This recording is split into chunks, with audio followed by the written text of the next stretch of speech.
Holky, přeji moc hezký den. Jsem tady s velice krátkým videjkem do Roztočíme Euronu, abych vám dala tip, jak zaujmout s ID číslem. V naší reklamní agentuře, nebo v naší partnerské reklamní agentuře Rebound, jsem si objednala takovéhle kartičky, kde je kolonka na to, aby se vepsalo ID číslo. Každému nově registrovanému tuhle kartičku posílám, napíšu tam jeho ID číslo a tuhle kartičku tam posílám.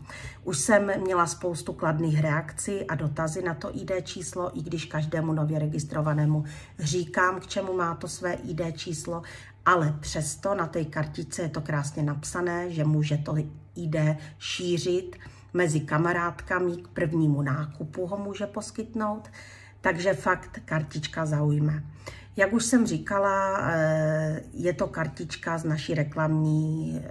naší partnerské reklamní agentury Rebound a přístup do tohohle e-shopu vám dá každá vaše poradkyně neboli top manažerka a zaregistruje vás tam a vlastně můžete získat tenhle přístup do toho e-shopu.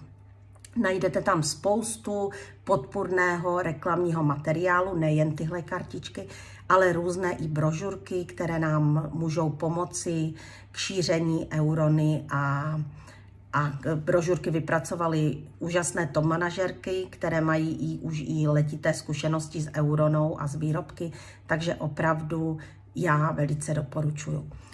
Takže to byl ten můj rychlý tip s kartičkama.